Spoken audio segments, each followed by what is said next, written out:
Hi folks, and welcome back to the channel. In the past couple of weeks, we've looked at understanding your expenses and also getting a handle on your likely income streams in retirement. And today I want to help you bring those two things together in the concept of a timeline. Now this is a crucial structure for thinking through, particularly the first few years of your retirement, which is a period I call the danger zone. The danger zone. You are such a drama queen. Just get on with it. Yes, the danger zone. Now, I call it that because those first few years of retirement are the time when you have the most energy, the most free time to enjoy your money, and also when, quite possibly, not all of your secured income sources are in payment yet. And because of that, that means that it's the time when you'll draw most heavily off your investments and pension funds that you've spent all of your working life amassing. So it needs thinking through. And I'm going to switch to the iPad now to show you how to think that through. You're forgetting something. I am? What am I forgetting? The kind people who pay for all this nice kit you're surrounded with. Yes, you're right. Good shout. Thanks to 7 Investment Management for continuing to sponsor the show and for all the nice kit that sponsorship enables. Check out what they're up to at 7im.co.uk. And now to the timeline. Okay, here we have our timeline, and along the horizontal axis is time, and we've got 10 years worth here. You see we've got the years spelled out, and then also the age that you might be in each of those years. Up the vertical axis, we've got pounds and pence. We're going to be measuring income and expenditure up the left and time along the bottom. So we need to start with our expenditure, what we expect it to be, and we've talked about basic, leisure and luxury expenses. So first of all, we're going to deal with basic, and we're going to say, right, how much do we need to spend each year just to live? You know, not to live well necessarily, but just to live. And let's just say that that's 18,000 a year. So that's 18,000 a year in today's money. So here in 2021, when I'm recording this, that blue line represents 18,000 pounds in this year. But it isn't going to stay at 18,000. Obviously, it's going to go up a little bit each year. And I would maybe sort of choose an amount that it's going to go up by 3% inflation or something like that. Pick a figure that you're happy with, and then you can see that your sort of basic expenditure is going to go up over time. But we don't want to just live, we want to live well. And maybe that our ideal lifestyle is going to cost us £2,500 a month, 30,000 a year. So we need to put that in as well here in year one. And also, as we go through time, we realize that actually that's going to go up as well. And so as we go across our timeline, we have our expenditure in each year rising slightly. Okay, again, do the maths properly. This is a bit scratch for now. So now we've got our sort of basic lifestyle costs in blue and our ideal lifestyle costs in black.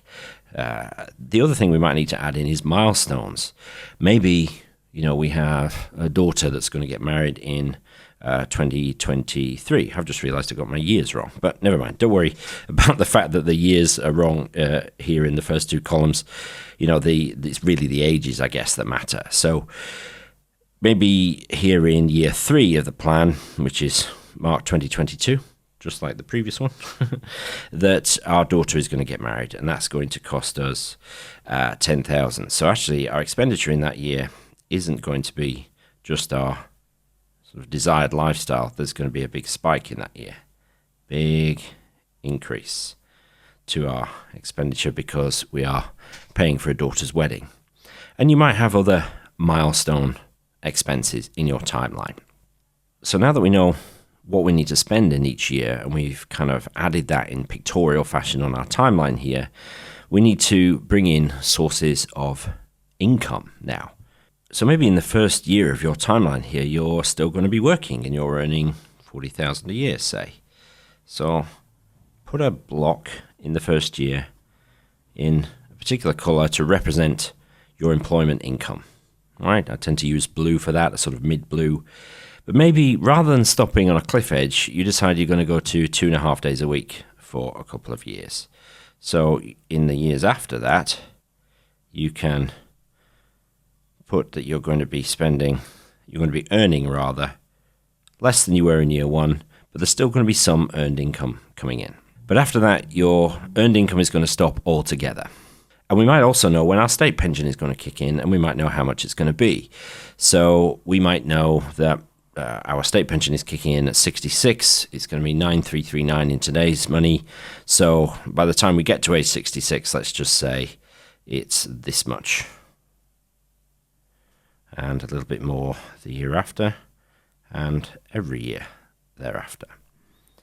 So now we have our employment income coming in the sort of mid-blue color here.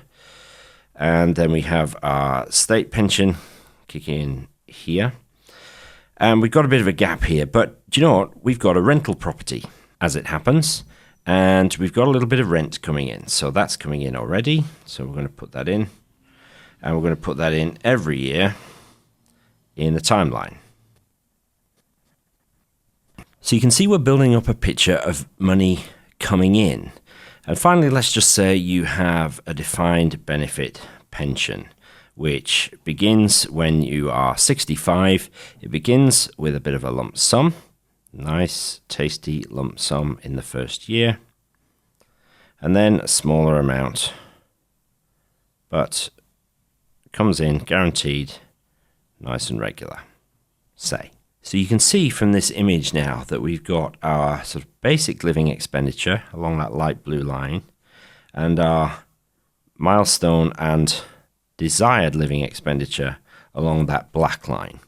And we've got sources of cash flow coming in the different colors in each year. So what we're looking at now that we've got our outgoings, both our basic and our desired and milestone outgoings in each year, and we've got the cash flow coming in each year, what we're looking at is the difference between the two. So you can see in the first year that our income exceeds our outgoings by this amount. Once we get into year two, because we're still working here, there is a small shortfall in year one. Year two rather. Here in year three though, because we've got the wedding to pay for, there's a much bigger shortfall. Then once we decide to stop working altogether and the only income we have is the rent coming in here, then we've got much bigger shortfall in this middle block of time. So that's something we're going to need to watch, because we're really going to need to draw down quite heavily off our portfolio to meet our needs in those years. Then here when we're 65, the DB pension lump sum kicks in. And then once our state pension, our DB pension, and our rent is all paying in, all three of those secured sources of income, this now is our shortfall. And really, that will sort of settle down to a kind of manageable level unless there are other milestones to pay for as we go. So this period, right in the early retirement, once our earned income stops and before all of our secured income comes in, this sort of period here, this is what I call the danger zone, because this is the time when we're going to be drawing most heavily off our portfolio, and this is where we really need to plan carefully both how we invest and how we draw down so that we don't do too much damage to our portfolio later on in our retirement. So this concept of a timeline is really, really important, and it's a really vital part of any productive financial plan. Let me just take 2 minutes out here to tell you about Meaningful Academy Retirement Planning, which is launching on the 12th of July. Here's a sneak peek behind the scenes, and you can see there's various modules, some of them still marked as coming soon, but here in retirement planning we talk about investing for longevity. We talk about planning your retirement using the amazing Voyant Go tool. We talk about successful reviews and how to make sure that things stay on track throughout your retirement. And there's a fantastic module on behavioral finance, how to make good financial decisions in retirement. There's a ton of video lessons, workbooks, links and all kinds of things to help you, regular live Q&A calls in the Facebook group, and so much more besides. So stay tuned. If you want to know more about the upcoming launch, then go to meaningfulacademy.com/Pete is handsome, because he is. Okay, I hope that makes sense.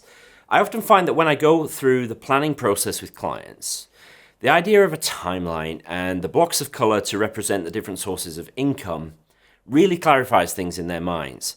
They can see where the gaps are, the magnitude of the amounts that they're going to have to dip into capital to live the life that they want to live.